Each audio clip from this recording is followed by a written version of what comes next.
The ink on the divorce papers was barely dry when Brandon let out a laugh, flipping a black credit card onto the polished table. Go ahead, Audrey. That should cover a month's rent for a tiny studio in Queens. Think of it as a severance package for 2 years of a wasted marriage. His girlfriend, Jessica, snickered from her corner, already imagining how she would redecorate his penthouse. They saw Audrey as a poor orphan with no one to turn to. They thought her silence was fear, but they missed the man in the charcoal suit who sat quietly at the back of the conference room. They had no idea that man was Harrison Caldwell, the man who owned the skyscraper they were in, and also Audrey's father. And they were about to find out that signing those documents would completely destroy Brandon's entire future. This story will show you why the person you underestimate today might be the one holding your future in their hands tomorrow. It is a powerful reminder that true strength is not about showing off. It is about knowing exactly when to reveal your cards. The boardroom at Halloway and Associates had the scent of expensive leather, old coffee, and the final moments of a dying marriage. It was situated on the 45th floor of a skyscraper in the heart of Midtown Manhattan, with a wide view of a dreary, rain-soaked New York City. Audrey was seated at one side of the long, gleaming mahogany table. Her hands rested calmly in her lap. She had on a plain beige cardigan that looked well-worn, and she wore no jewelry, not even the wedding ring she had removed 3 days prior. Across from her was Brandon. He perfectly fit the image of the ambitious tech founder he pretended to be. His suit was a custom-tailored navy blue made from Italian wool. His bow watch was a Patek Philippe, which cost more than a typical person's car, and he wore a smile so sharp it could break glass. "Let us just get this over with, Audrey," Brandon said, pushing a thick pile of documents across the table toward her. The papers made a harsh, scraping noise against the wood. "I am exhausted. You are exhausted. We both understand this marriage was a bad investment." "A bad investment," Audrey echoed in a soft voice. Her tone was firm, even as her gaze focused on the word dissolution, printed in bold letters at the top of the first page. "Do not act like you are the victim here." Brandon sighed and leaned back into his fancy office chair. "Listen, when I met you, you were a waitress at Luku. I believed I was saving you from that life. I expected you to be thankful for being the wife of the chief executive officer of Nexus Stream. But if we are being truthful, you were never meant for this kind of world. You have no idea how to dress for fancy events. You do not know how to speak with investors. You are just," he gestured vaguely, unable to find a polite way to say it, "uninteresting." A voice added from the other side of the room. Audrey did not even flinch. She was aware Jessica was present. Jessica, who was Brandon's executive assistant, was sitting on the windowsill, casually scrolling on her phone. She was 22, blonde, and her dress was completely out of place for a legal meeting. "She is just uninteresting, Brandon," Jessica repeated, without even glancing up from her phone. "And her cooking is strange. Who serves a pot roast to a vice president of marketing? It is so embarrassing." Brandon let out a small laugh. "Exactly. The issue is, Audrey, my company is preparing to go public. The initial public offering is scheduled for next month. Both my legal team and my public relations people think a clean split now is much better than dealing with it later. Being single is a better look than being married to a nobody when I am ringing the opening bell at the New York Stock Exchange." Audrey finally looked up at him. "So that is all it is. After 2 years of marriage, I am just a risk to your stock value. It is just business, Audrey. Do not get emotional about it." Brandon tapped the stack of papers. "This is the offer. Our prenuptial agreement states you get zero because you came into this with zero, but I am feeling generous. He reached inside his jacket and took out a black credit card. He tossed it on the table. It spun for a moment before landing close to her hand. That has $10,000 on it.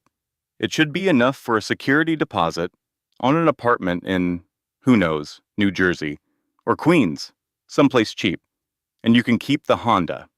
The lawyer beside Brandon, a nervous man named Mr. Gables, cleared his throat. Mr. Cross. The Honda is technically leased through the company anyway, so just let her have the car, Gables, Brandon snapped. He was feeling generous. He glanced back at Audrey with a smirk. See, I am a good guy after all. Just sign the papers. I have a reservation at Per Se at 1 o'clock.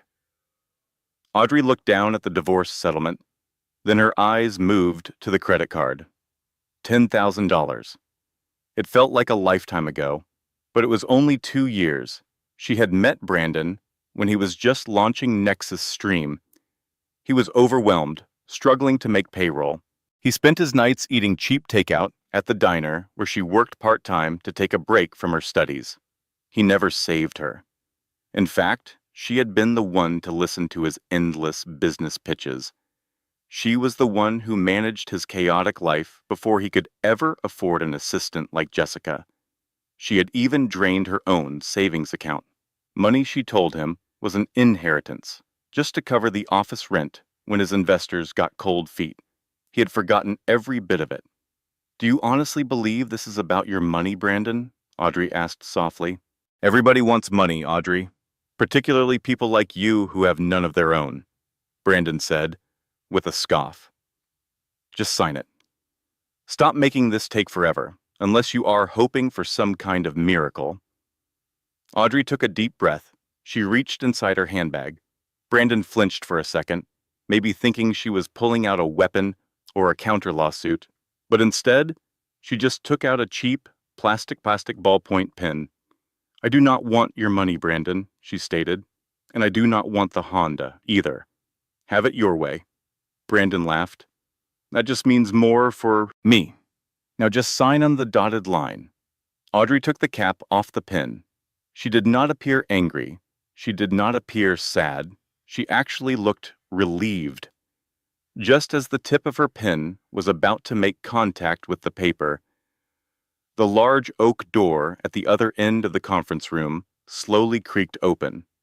The entire room went still as the door swung inward.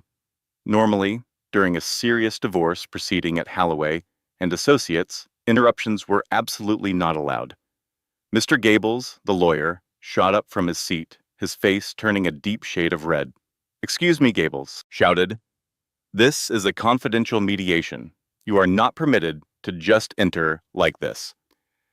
A man walked into the room. He appeared to be older, probably in his early 60s, with perfectly styled silver hair.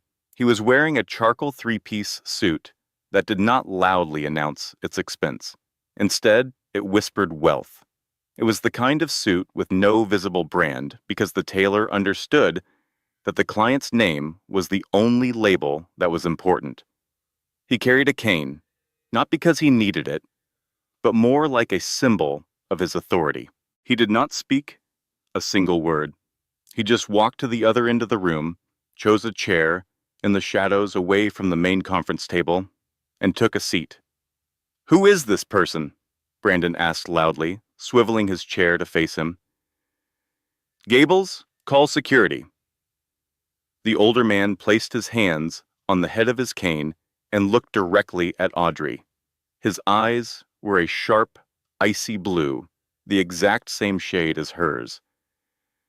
I am just here as an observer, the man said.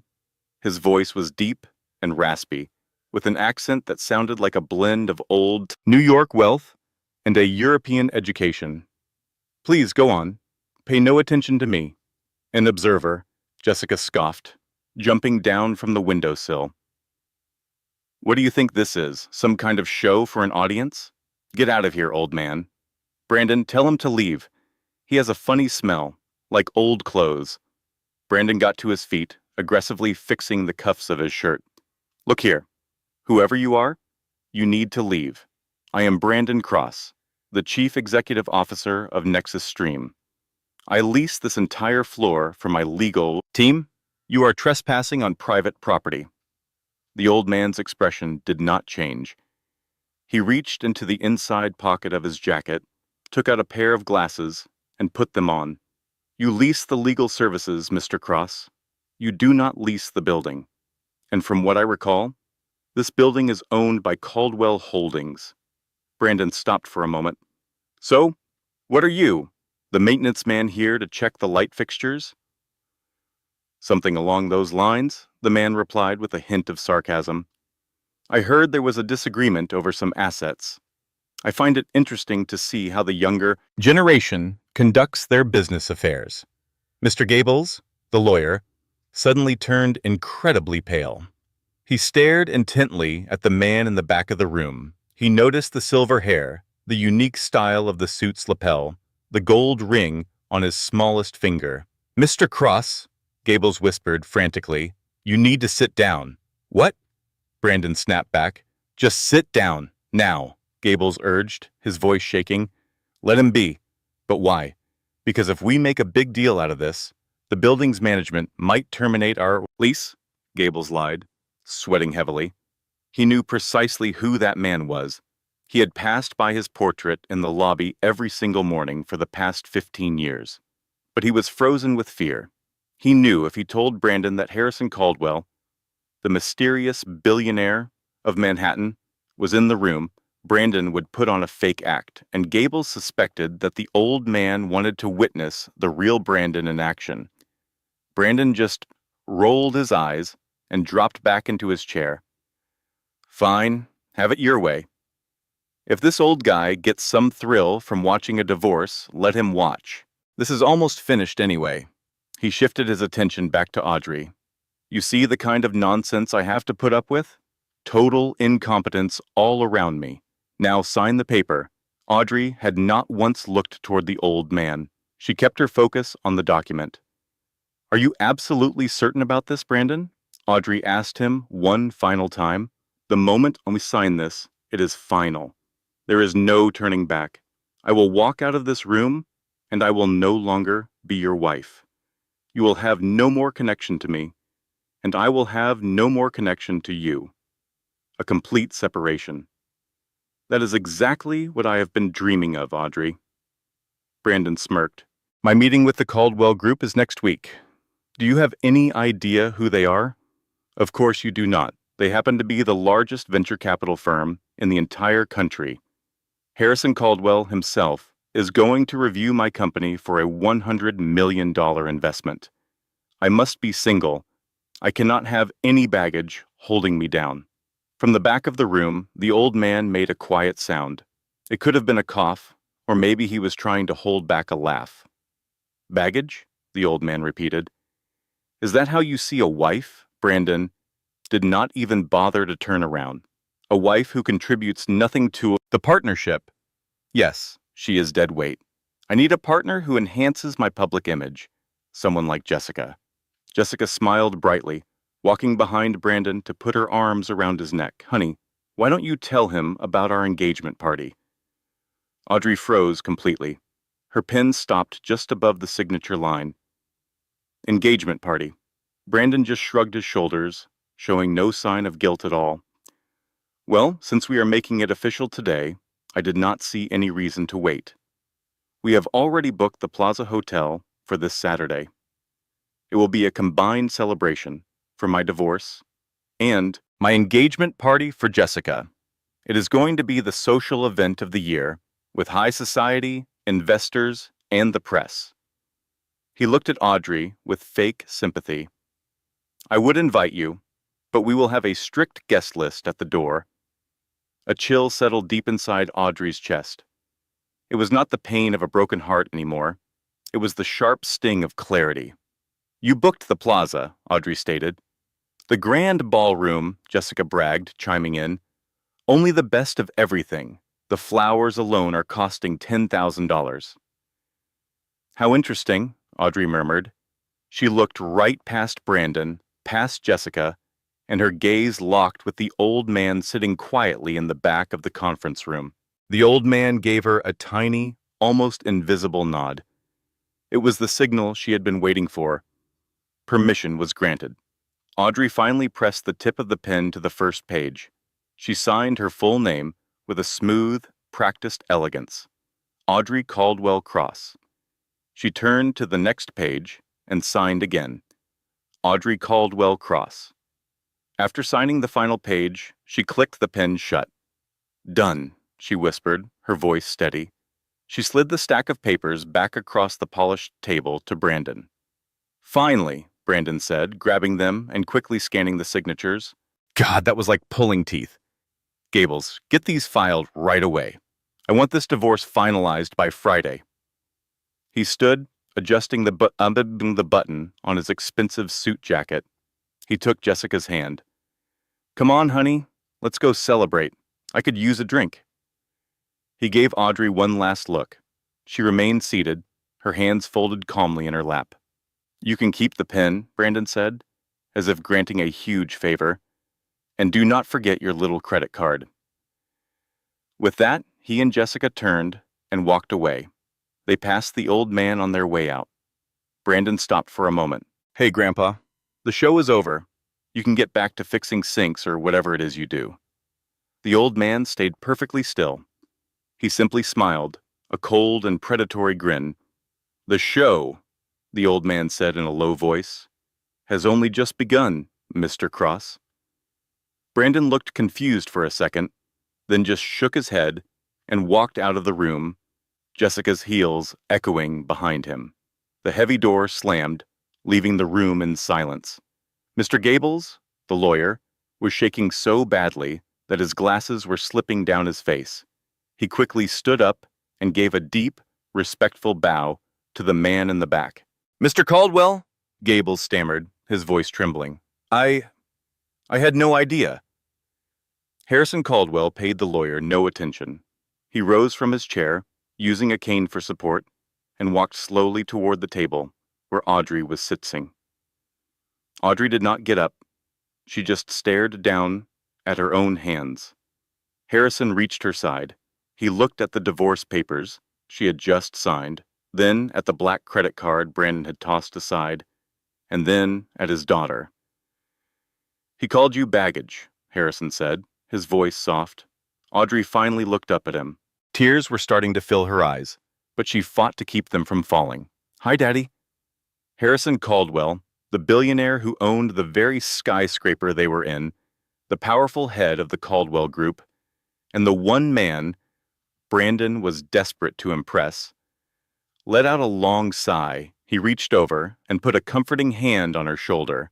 I told you he was a fool, Audrey, Harrison said, but I never imagined he was actively trying to ruin himself. Harrison picked up the credit card Brandon had discarded, the $1 million severance package. He examined it with clear disgust. $10,000, Harrison said thoughtfully, for the heiress to the entire Caldwell fortune. He casually tossed the card into a nearby trash can. Come on, my dear, we have a lot of work to do. If that man wants to have an engagement party at the plaza on Saturday, then I believe we should make sure he gets one he will never forget. He thinks he has the grand ballroom booked, Audrey said, wiping a tear from her eye. But doesn't Uncle Cyrus own the plaza? He certainly does, Harrison smiled, a wicked glint in his eye. And I believe it is time for Brandon to learn a valuable lesson. In this city, you do not bite the hand that feeds you, especially when that hand holds the note on your every last asset. Harrison offered his daughter his arm. Let's go shopping. You are going to need a new dress for an engagement party. At that same moment, Brandon was trying to hail a yellow taxi, annoyed that the Uber surge pricing was so high for a man of his new stature. A fleet of 3 black Escalades pulled up smoothly to the curb in front of the building. Audrey emerged from the revolving doors, her arm linked through Harrison's. The doorman, a man who had never once acknowledged Audrey in the 2 years she brought Brandon his forgotten lunches, nearly stumbled backward in shock. He knew that man. Everyone in New York City knew Harrison Caldwell. "Good afternoon, Mr. Caldwell," the doorman stammered, fumbling to open the rear door of the first vehicle. "Afternoon, Higgins," Harrison replied, knowing the man's name because his company also owned the staffing agency. "Please see that my daughter gets into the car safely." The doorman froze solid. "Your daughter, sir?" He stared at Audrey, the quiet woman in the simple beige cardigan, the same woman he had seen crying in the lobby just last week after her husband yelled at her for being 5 minutes late. Audrey gave him a small smile that didn't quite reach her eyes. "Hello, Higgins." She gracefully slid onto the plush leather seat, the fresh scent of orchids filling the car. Harrison got in next to her, and the door closed, shutting out the blare of Manhattan traffic. "Home, sir?" the driver inquired. "The Hamptons estate, driver," Harrison instructed. "We could use some fresh air, and call Cyrus. I need him to prepare the Pearl Suite at the Plaza for Saturday, and tell him to double the security staff." As the car moved seamlessly into the flow of traffic, Audrey leaned her head against the headrest. The quiet in the car was thick with unspoken words. "I am sorry I did not tell you about him sooner," Audrey whispered. I needed to know that he loved me. Not my money, not my family connections. Just me, Audrey." "And now you know the truth," Harrison said gently. "It was a very expensive lesson, my dear, but a vital one. You spent 2 years playing the part of a supportive wife for a complete narcissist. You cooked for him, you cleaned, you secretly managed his finances. You even used the dividends from your trust fund to anonymously pay off his first business loan." Audrey nodded slowly. "He thinks some angel investor swooped in and saved him from going bankrupt." "I was the angel investor," Harrison grunted. "Or, more accurately, you were. And next week, when he sits across from the board of the Caldwell Group to ask for his initial public offering funding, he is going to learn that his angel has arrived to call in the debt." Across town, Brandon Cross was opening a bottle of expensive Dom Perignon in his brand new office. The space was all glass and chrome, designed to make any visitor feel small. Jessica was twirling in his office chair, holding up her champagne flute. "I cannot believe she actually signed the papers." Jessica laughed. "I really thought she would put up a fight for the apartment at least. The woman has no backbone." Brandon sneered as he put his feet up on his massive desk. "That is her biggest problem. She is small in every way. Small thoughts, small ambitions. She was dragging me down, Jess. But look at me now. I am single, my company's stock is climbing, and in 3 days, I will announce our engagement at the Plaza. It is the ultimate power play." Just then, his phone buzzed. The call was from an unknown number. "This is Brandon Cross," he answered with practiced smoothness. "Mr. Cross?" a formal, professional female voice said. "This is Eleanor Strick, the executive assistant to Harrison Caldwell." Brandon sat bolt upright, almost knocking over his champagne. He waved his hands frantically at Jessica, telling her to be silent. "Yes, Miss Strick. It is an honor to be hearing from you. Mr. Caldwell has reviewed your initial proposal for Nexus Stream," the woman continued. "He is intrigued. He would like to personally attend your event on Saturday evening at the Plaza. He feels it will be the ideal setting to evaluate your character before the final funding checks are signed next week." Brandon's heart felt like it was going to pound right out of his chest. Harrison Caldwell was coming to his party. This was it, the moment that would change everything. If Caldwell decided to back him, Brandon would be on the cover of Forbes magazine. "That would be absolutely incredible," Brandon managed to say. "Please let Mr. Caldwell know that he will be my guest of honor." "He will be there," the woman confirmed. "He is also bringing a guest, a silent partner in the Caldwell Group who holds the final say on all new investments. Impress this person, Mr. Cross. They have no patience for fools." The line went dead. Brandon let out a triumphant shout that echoed through the office. We did it, Jess. Caldwell is coming. We are going to be billionaires. He grabbed Jessica and spun her around the room. I need a new suit, the best one in the entire city, and you go buy a dress that screams trophy wife. We have to be flawless. Absolutely nothing can go wrong. Back in the Hamptons, inside a massive oceanfront estate that was worth more than a small country, Audrey stood before a mirror that stretched from the floor to the ceiling. Her old beige cardigan was gone, replaced with a luxurious silk robe. Around her, a team of 3 elite stylists, flown in from Paris and Milan, were arranging dozens of couture gowns on racks. No, Audrey said, waving away a fluffy pink dress. That is too soft. That was the old Audrey.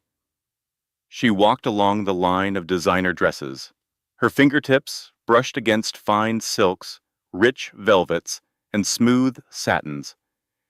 She paused in front of a gown the color of a starless night sky. It was a deep, shimmering obsidian blue with tiny diamond chips sewn into the fabric of the bodice. The dress was all sharp angles and structure. It demanded to be noticed. This one, she said firmly. A very bold selection, Miss Caldwell, the lead stylist commented. This is from the Vanquish collection. It is designed for a woman who is on the hunt. Audrey smiled. It was the first real smile she had shown in months. It was a cold and dangerous smile. Exactly, she said. I am not going to a party to celebrate an engagement. I am going to attend a funeral. Was she going to a funeral? Yes, she was.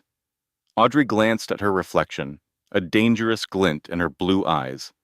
It was the funeral for Brandon Cross's entire career. Saturday night descended on the city, and the air was thick with a heavy, electric feeling. The Plaza Hotel, a symbol of New York's high society on the edge of Central Park, was lit up like a beacon. A long line of limousines, 3 rows deep, idled at the curb.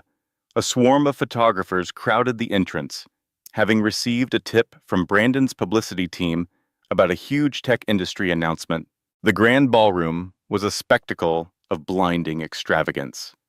Brandon had held nothing back, mainly because he charged it all to the company, banking on the Caldwell investment to make everything right later on.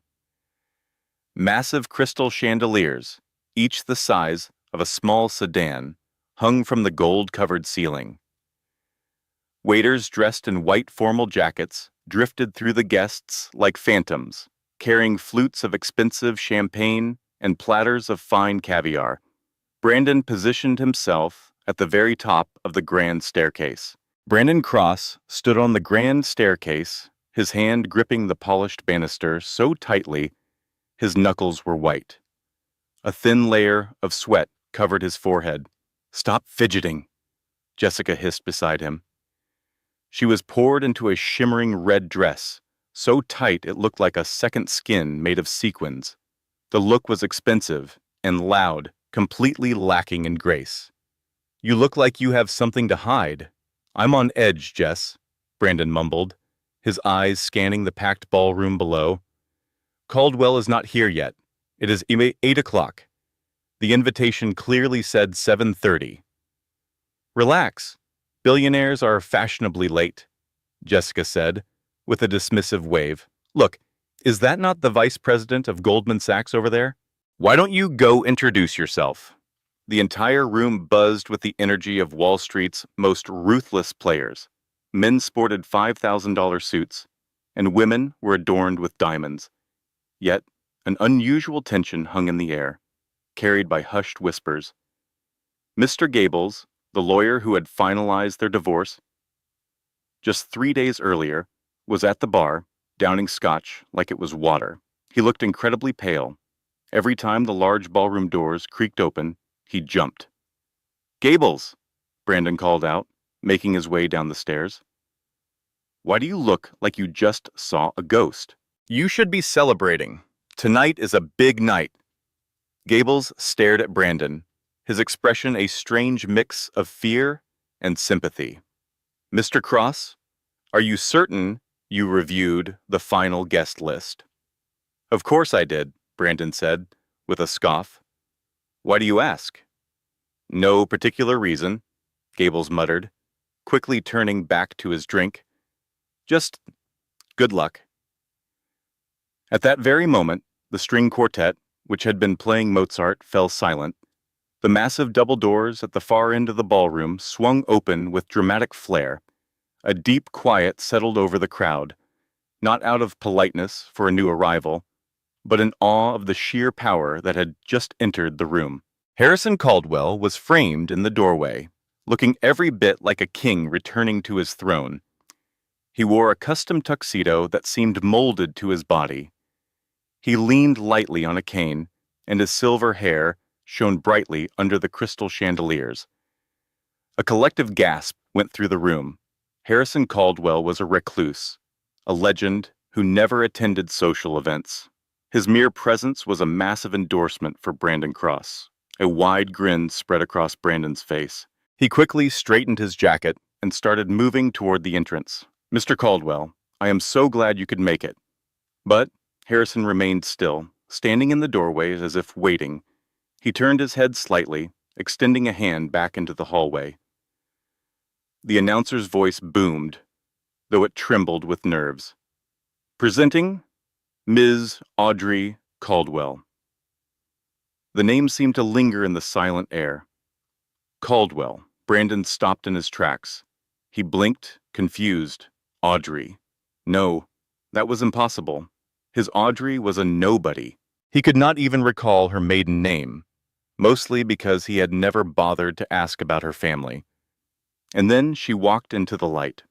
It was definitely Audrey, but this was not the woman who favored beige sweaters and seemed to apologize for taking up space. This version of Audrey was a vision of cold revenge, sculpted from ice and draped in diamonds.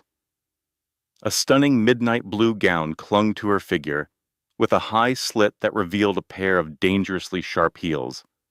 Her hair, which he only remembered in a messy bun, now fell in perfect, gleaming waves around her shoulders. A sapphire necklace, once belonging to the Russian Romanov dynasty and worth more than Brandon's entire company, rested around her neck. She gracefully took her father's arm and raised her chin. Her gaze swept over the room, dismissing hundreds of powerful people until her eyes found Brandon. She did not smile. She simply held his stare. "Oh my God," Jessica whispered, her clutch slipping from her fingers. "Is that your wife?" Brandon felt all the color drain from his face. His legs felt weak. "No, it cannot be. She is completely broke. I gave her a check for $10,000. The crowd parted like a sea as Harrison and Audrey began to walk through the ballroom. The silence was absolute. Every single person was watching them. Brandon, running on a mix of pure adrenaline and disbelief, forced a smile and stepped directly in their path. "Mr. Caldwell." Brandon's voice was shaky. He cleared his throat to try again. "Welcome. And Audrey, what are you doing here? Did you get hired as one of the caterers?" It was a foolish, desperate jab. A low murmur went through the guests. Someone let out a nervous laugh. Harrison Caldwell glared at Brandon with utter contempt. "Mr. Cross, you appear to be mistaken." Well, yes," Brandon stammered. "This is my ex-wife. I have no idea how she managed to get past your security." "She did not have to get past security," Harrison cut in, his voice resonating through the now silent ballroom. "She owns the security company. As a matter of fact, she owns this hotel." The champagne flute in Brandon's hand slipped through his fingers, shattering on the marble floor with a loud crash. "What?" Brandon whispered, stunned. "Allow me to introduce you to, properly," Harrison announced, placing a proud hand on Audrey's back. "You know her as Audrey, the woman you divorced 3 days ago, because you found her boring and claimed she offered nothing of value. But the rest of the world knows her as Audrey Caldwell. My one and only daughter. She is the sole heir to the entire Caldwell fortune and the majority shareholder of the venture capital firm you are currently begging for an investment from. The room exploded with noise. Gasps and shocked whispers spread like wildfire among the guests. Cell phones were quickly raised to record the unbelievable scene. Jessica slowly took a step backward, creating distance between herself and Brandon. Audrey then took a step forward. The scent of her perfume, something incredibly expensive and rare, reached Brandon. "Hello, Brandon," she said. Her voice was confident and smooth, completely different from the timid whisper he was used to. "You said you wanted a partner who matched your ambitions, remember? Someone with influence, someone with wealth." She gestured around the magnificent ballroom at the bewildered investors and the terrified lawyer. "Well, here I am," she said, with a slight tilt of her head. "But I must warn you, my appearance fee is significantly more than $10,000. Brandon's jaw hung open, but no words came out. "Audrey, wait, honey, I had no idea. You never said anything. You never asked," she responded with icy calm. "You were always far too busy talking about yourself." "But the prenup," Brandon said, desperately grasping for a way out. "We signed a prenup. You do not get anything from me." Mr. Gables, the lawyer, stepped out from the crowd, looking as if he wished the floor would swallow him whole. "Actually, Mr. Cross—" "Be quiet, Gables," Brandon snapped. "No, please let him speak," Audrey insisted. Gables nervously wiped sweat from his brow. "Mr. Cross, the prenuptial agreement specified that both parties would leave the marriage with the assets they brought into it. Since Ms. Caldwell entered the marriage with, well, billions of dollars in assets held in various offshore trusts, and you entered it with considerable debt, the division of property is quite straightforward. Furthermore," Harrison added, clearly savoring every second, "since you used funds from your Nexus Stream company to lease the Honda she was driving, and you admitted in a recorded legal deposition that you were giving it to her as a gift. That is a clear transfer of company assets. And since you just admitted to fraud by throwing this private party on the company's dime," Harrison leaned in, his voice dropping to a low growl. "I do not think we will be investing in Nexus Stream, Mr. Cross. In fact, I believe my daughter, who happens to sit on the board of the bank that holds all of your business loans, might just be calling in your debts this evening." Brandon stared at Audrey. He was looking at the woman he had thrown away like she was nothing. "Audrey," he pleaded, his voice trembling uncontrollably. "Please, this was all a huge mistake. Jessica was meaningless. I was under so much stress. We can fix this.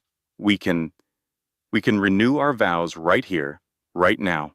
Look, all our friends are here." Audrey just looked at him. For a brief moment, Brandon thought he saw a flicker of pity in her eyes. Then she laughed, a light, almost musical sound. "Renew our vows?" she repeated. "Brandon, I did not come here to get back together with you. I came here to destroy you." She then turned to the band. "Play something cheerful," she called out. "I suddenly feel like dancing." As the music started up again, Brandon stood frozen among the shards of his broken champagne glass. He was forced to watch as the love of his life and the fortune he had desperately chased for years was gracefully spun away in the arms of a handsome European count who had just cut in. The trap had been set, and Brandon was the fool who had walked right into it. The lively Viennese waltz filled the grand ballroom of the Plaza Hotel, a cheerful sound that was a jarring contrast to the absolute ruin happening in the middle of the dance floor. For Brandon Cross, his entire world had just collapsed into a series of terrifying outcomes. Just 10 minutes ago, he had felt like the king of New York. Now he was nothing more than a laughingstock. He stood motionless as the crowd literally pulled away from him. In the world of high society, failure is like a virus. and public humiliation is a death sentence. Nobody wanted to be caught standing anywhere near the man who had just divorced the Caldwell heiress for his secretary. "Brandon!"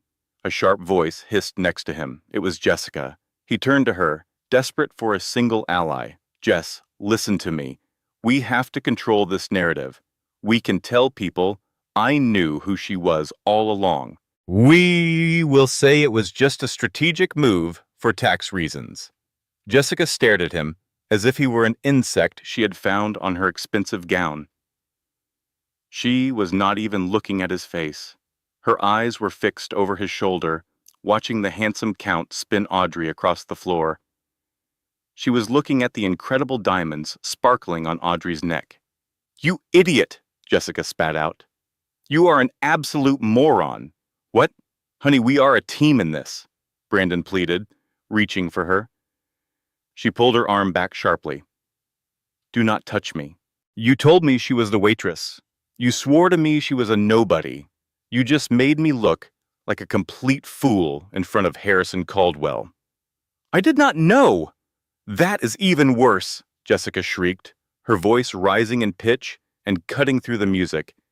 "You lived with that woman for 2 years, and you never figured out she was worth billions of dollars? You are not a chief executive officer, Brandon. You are a blind, pathetic loser." She twisted the engagement ring off her finger, a 3-carat diamond he had purchased on credit just the day before, and threw it hard against his chest. "I am finished. Do not ever call me again. I need to find someone here who can actually afford to pay for my Uber home." Jessica then stormed away, pushing through the stunned crowd to get to the bar, where she immediately started a conversation with a vice president from J.P. Morgan. Brandon was left standing completely alone. The ring had bounced off his suit and rolled out of sight under a nearby table. He did not even bother to look for it. Suddenly, he found himself surrounded, not by friends and supporters, but by the very predators he had invited to his party. Cross. The voice belonged to Simon Trent, one of his key investors. "Is it true? Is Caldwell holding the debt from the second round of funding?" "Simon, just let me explain," Brandon pleaded. "I don't want your explanations," Trent cut him off. "I want my money out. If Harrison Caldwell is coming after you, this company is finished. I am activating the clawback clause this evening." "You can't do that," Brandon said, his voice catching. "That will wipe out our operating funds." "Just watch me," Trent sneered, pulling out his phone. "I am calling my lawyers right now." Just then, another man approached them. The man was a reporter from the Wall Street Journal, the very one Brandon had pleaded with to attend. "Mr. Cross," the reporter began, thrusting a voice recorder toward him, "do you have a comment on the rumor that you used company money for your mistress's apartment? Miss Caldwell brought up a forensic audit." "No comment," Brandon snapped. "Get that thing out of my face." He slapped at the small device. The reporter grinned. "Attacking a member of the press? That will make a fantastic story for the Sunday paper. Something like, 'CEO has a meltdown at his ex-wife's celebration.'" From a balcony high above the ballroom, Harrison Caldwell and Audrey observed the unfolding chaos. A server brought them fresh glasses of champagne. "It is quite savage," Harrison remarked, taking a small drink as he watched the crowd turn on Brandon. "He always craved the spotlight," Audrey replied, her tone completely empty of sympathy. "He wanted all eyes on him. I simply granted his wish." She glanced down at Brandon, who was sweating and yelling at an investor. His tie was crooked, and his face was a deep shade of red from pure rage. He seemed so insignificant. "Did you ever really love him?" Harrison asked in a low voice. Audrey paused for a moment. She watched as Brandon pushed away a waiter trying to hand him a glass of water. "I loved the person I thought he was," she finally answered. "I loved the man who would eat grilled cheese sandwiches with me at 2 in the morning, dreaming about changing the world with his ideas. But that man was never real. He was just an actor looking for a bigger audience. Well, Harrison said, turning from the balcony railing, the show is over. Let us go, my dear. I think the board of directors at the bank has scheduled an emergency meeting for 8 o'clock tomorrow morning to go over the foreclosure of Nexus Stream. Foreclosure? Audrey's eyebrow lifted slightly. Oh, absolutely, Harrison confirmed with a grim smile. He fell behind on a payment 3 months ago. We decided to let it go because, at the time, he was part of the family. We are no longer letting it go. 3 weeks later, New York City was showing no mercy. The November wind howled through the concrete canyons, pushing a sharp rain that could soak through a cheap coat in seconds. Brandon Cross was standing outside the massive glass headquarters of the Caldwell Group.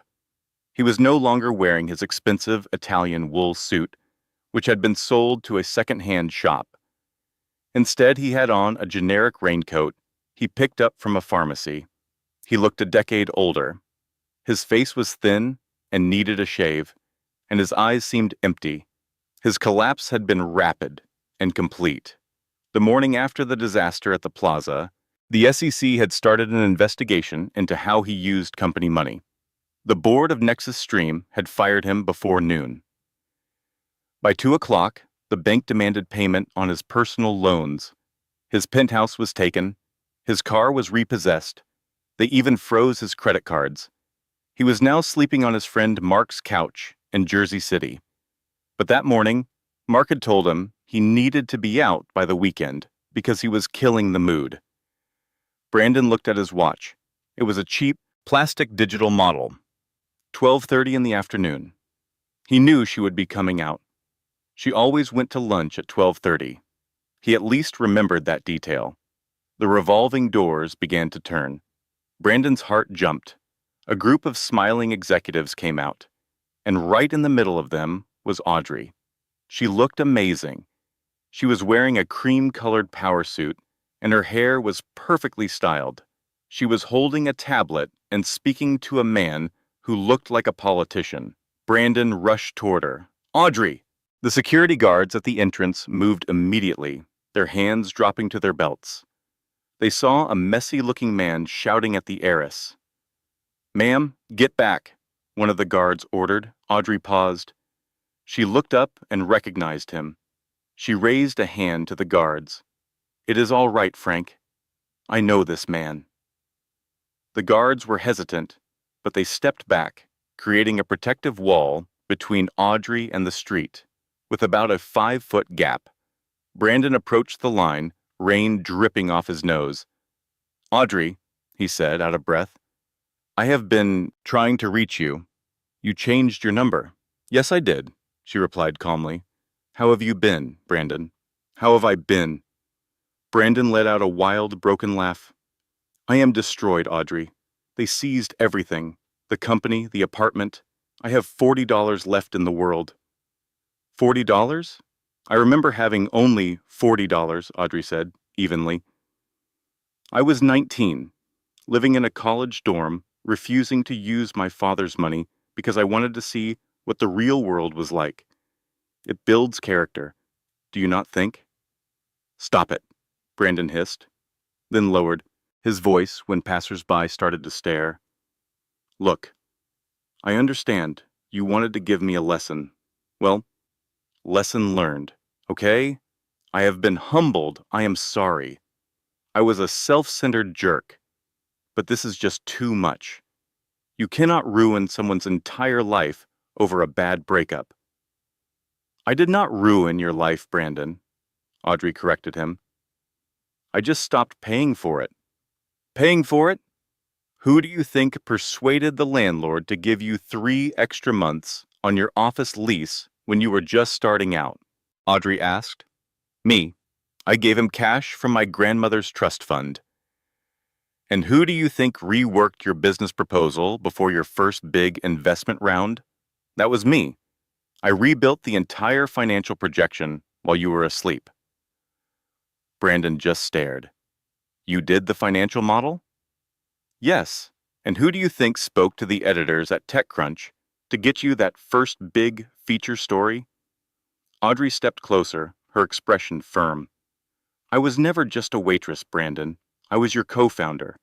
I was the engine that kept your entire broken-down operation running. You simply never took the time to look under the hood. Brandon's shoulders sagged. The rain felt cold, but this truth was much colder. He understood, with a nauseating shock, that she was right. Every single time he had a lucky break, over the past 2 years, Audrey had been there in the background smiling, bringing him coffee, telling him everything will be fine. He had confused her quiet competence with being invisible. I need help, Audrey, Brandon whispered, his ego finally breaking into pieces. I have nowhere else to turn. Nobody will give me a job. My reputation is ruined in the city. Please, just some money or work. I will clean the floors. I will do anything. Audrey looked at him for a long moment.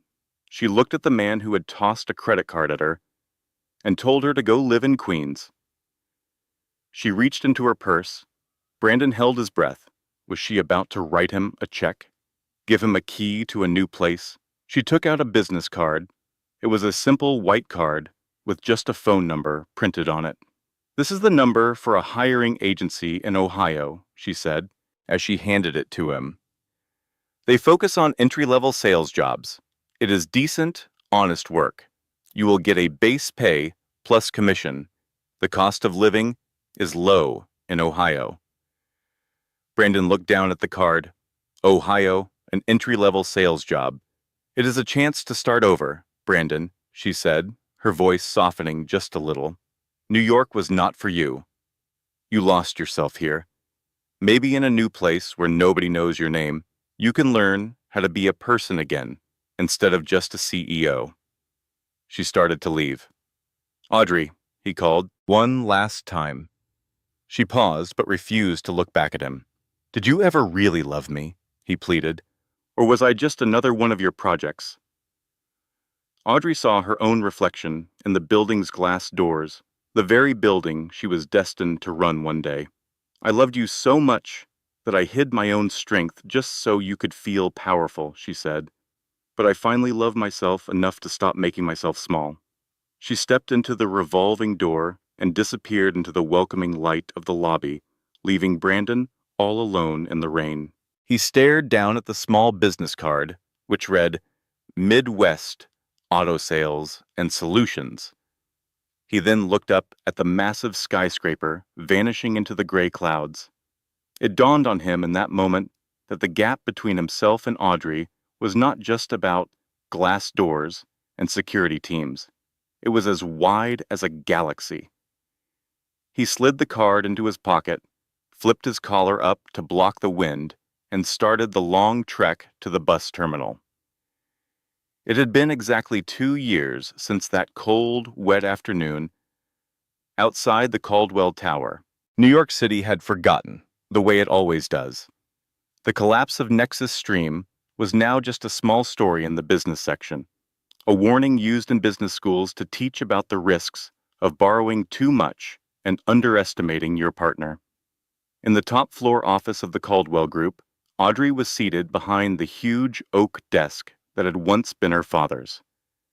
Harrison Caldwell had officially retired to a vineyard in Tuscany 6 months earlier, placing his entire empire in Audrey's care. She was not the same woman who had sat in that depressing conference room in a plain beige sweater. She was more decisive, more powerful. Her hair was now in a stylish bob, and she wore a custom-tailored emerald suit that radiated authority. She was looking over the quarterly charity donations when her assistant, a young man named Leo, knocked. Miss Caldwell, Leo said, the mail is here. It is mostly routine, but there is one personal envelope. It does not have a return address, but the postmark is from Columbus, Ohio. Audrey stopped what she was doing. Her pen hung motionless above the document. Ohio. Just leave it there, Leo. Thank you. After the door clicked shut, Audrey stared at the envelope. It was made of cheap white paper. She recognized the handwriting, but it was not the messy, hurried script of a self-important CEO. It was neater, more careful.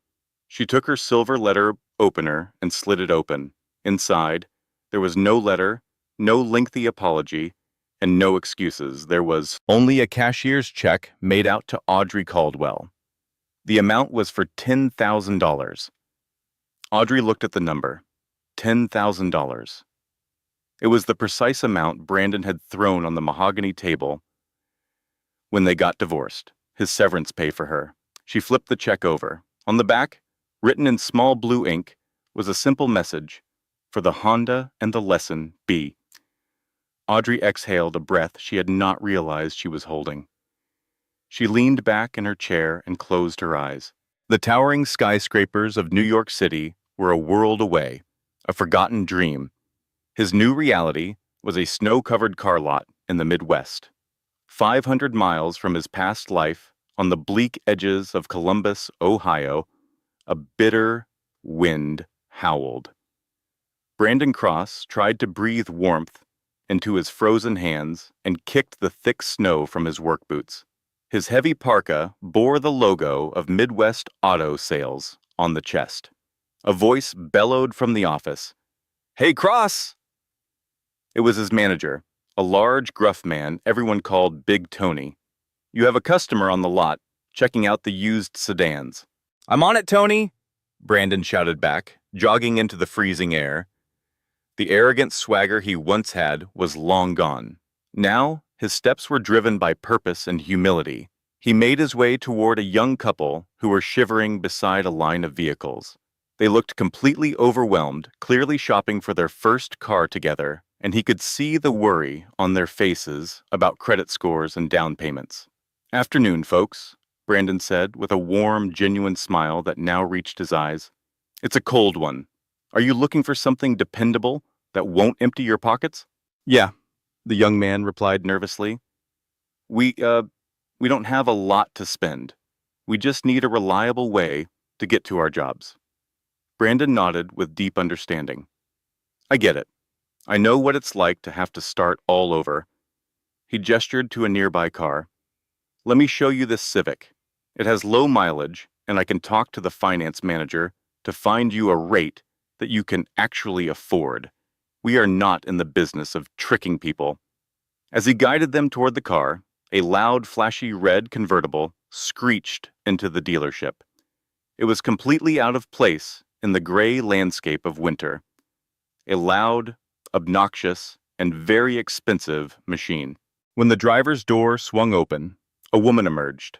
She was wearing a fur coat that looked both cheap and fake, and her high heels were already sinking into the slushy snow. It was Jessica. Brandon froze in place. He had not seen her for 2 years, not since the day she threw his engagement ring at him in a crowded plaza. She looked older, and her expression was harder. She wore far too much makeup, a desperate attempt to hide the stress lines around her eyes. She saw him, and a cruel smirk spread across her face as she walked toward him. "Well, well," she laughed, looking his parka up and down. "Look at the great Brandon Cross, selling beat-up cars in the middle of nowhere." Brandon turned to the young couple. "Please give me one moment, folks," he said before walking over to her. He did not feel the old rage anymore. All he felt was pity. "Hello, Jessica. What are you doing in Ohio?" "Just visiting some family," she lied with practiced ease. "I heard you were out here, so I thought I would look you up." Her gaze traveled over his body, and she licked her lips. "You know, Brandon, New York is so boring now, and I finally broke up with that banker. The man was so cheap. Maybe you and I could get a drink. For old time's sake. I bet you are pretty lonely out here." She moved in close, her hand reaching for the zipper on his jacket. "We were good together, Brandon. We were a real power couple. We could find a way to get out of this town, together." Brandon looked down at her hand. He remembered how quickly she had abandoned him the moment the money was gone. He remembered the intense humiliation. He gently took her hand and moved it away from his coat. "I am not lonely, Jessica." Brandon spoke softly. He turned and pointed to the large glass window of the dealership. Inside, a woman was sitting at the reception desk. She was not a fashion model. She was not wealthy. She was Sarah, the receptionist. She had simple brown hair, a kind smile, and she was in the middle of knitting a scarf. She glanced up, saw Brandon looking at her, and gave him a happy wave. Brandon waved right back. "I have everything I need right here," Brandon told Jessica. "And I have customers to help, people who actually need something, not just a performance. You are pathetic." Jessica sneered, her ego clearly wounded. "You are a nobody."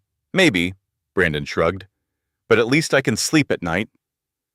He turned his back on her and walked over to the young couple who were waiting by the Civic. "Sorry about that," Brandon said to them. "Just a ghost from the past. Now, let me show you the amount of trunk space in this beauty." While he was explaining the car's warranty, he felt a lightness in his chest that he had not experienced in many years. He had sent the check that very morning. It had taken him 2 years of saving every single commission, eating instant noodles for dinner, and living in a tiny studio apartment just to scrape together $10,000. He was broke all over again, but he had finally paid his debt. Back in New York City, Audrey picked up her office phone. "Finance department," she said. "Yes, Miss Caldwell. I am sending a check down to you for $10,000. Please deposit it into the Second Chance Scholarship Fund." "Of course. Should we list the name of the donor?" Audrey looked at the check one final time before she dropped it into her outbox. She thought about the man she had married, the one who had wanted to conquer the entire world, and the man who was finally learning that the world is not something you conquer, but something you have to earn. "List the donor as anonymous," Audrey instructed. She stood up from her desk and walked to the floor-to-ceiling window. The sun was setting over Central Park, bathing the city in a golden light. She was not angry anymore. The wheel of karma had come full circle. He had lost the millions that he never truly deserved. But maybe, in the cold snow of Ohio, he had found the soul that he had lost so long ago. Audrey smiled, touched the cool glass of the window, and whispered to the city below, "We are even, Brandon. We are finally even." She turned off the lights in her office and walked out the door, ready to go meet her father for dinner. She walked with her head held high, not because of her family's billions, but because she knew exactly who she was. And this time, nobody would ever underestimate her again. And that is the story of how a $10,000 severance check cost a man an entire empire. But maybe, just maybe, it bought him back his own humanity. It is a harsh reminder that in life, you can never be sure who is watching you from the back of the room. Brandon thought he was just signing divorce papers with a powerless woman, but what he was really signing was his own resignation from the high life. What do you think? Did Audrey go too far with her revenge at the plaza? Or did Brandon get the exact lesson he deserved? And do you believe that Brandon's repayment of the $10,000 earns him a chance at forgiveness? I would love to read your thoughts in the comment section below. I read every single one. If you enjoyed this story about karma, betrayal, and redemption, please smash that like button, share this video with a friend who loves good drama, and subscribe to the channel with your notifications turned on so that you never miss a new story. Thanks for listening. This content was carefully researched, developed, and manually edited by our team to bring you meaningful lessons and inspiration. Every story we share is crafted with heart to remind you of the values that truly matter in life.